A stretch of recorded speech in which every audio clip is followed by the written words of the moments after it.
नाशिकमध्ये उद्धव ठाकरेंना एक मोठा धक्का बसतोय। नवनियुक्त महानगर प्रमुख मामा राजवाडे आता भाजपच्या वाटेवर आहेत। मामा राजवाडे आजच भाजपमध्ये प्रवेश करणार असल्याचं कळतंय। शिवसेना युबीटीचे उपनेते सुनील बागुल सुद्धा हाती कमळ घेणार असल्याचं कळतं आहे।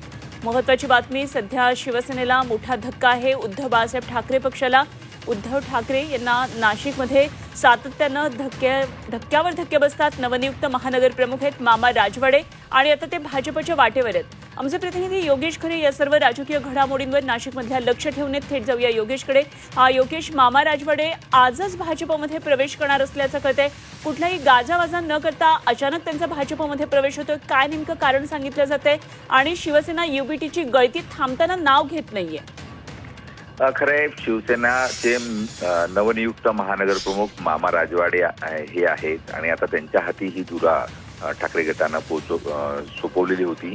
त्याचबरोबर उपनेते शिवसेनेचे सुनील बागुल सुद्धा जे होते ते पण या ठिकाणी आता ज्येष्ठ नेते म्हणून वावरणार होते आणि हे दोघं मिळून आता नाशिक शहरातल्या महापालिका निवडणुकीचं सूत्रसंचालन करणार होते। मात्र या दोघांवर गेल्या 2 दिवसापूर्वी गुन्हेही दाखल झालेले होते आणि त्या दिवसापासून ते गायब होते नाशिकमधून आणि आता थेट ते मुंबईमध्ये आपल्याला भाजपमध्ये प्रवेश करणार असल्याचं स्पष्ट होत आहे। सध्या ते मुंबईमध्ये आहेत।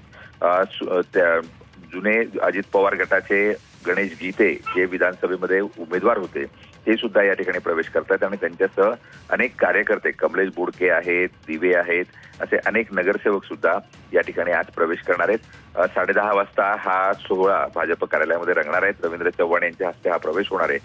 एकूणच जर आपण बघितलं तर पूर्णपणे विरोधकांचा सफाया करण्याची मोहीम ही या ठिकाणी करण्यात आलेली आहे आणि गिरीश महाजनांच्या नेतृत्वामध्ये संपूर्ण भाजपची फळी जी आहे ती मजबूत करण्याचं काम या ठिकाणी सुरू झालेलं आहे।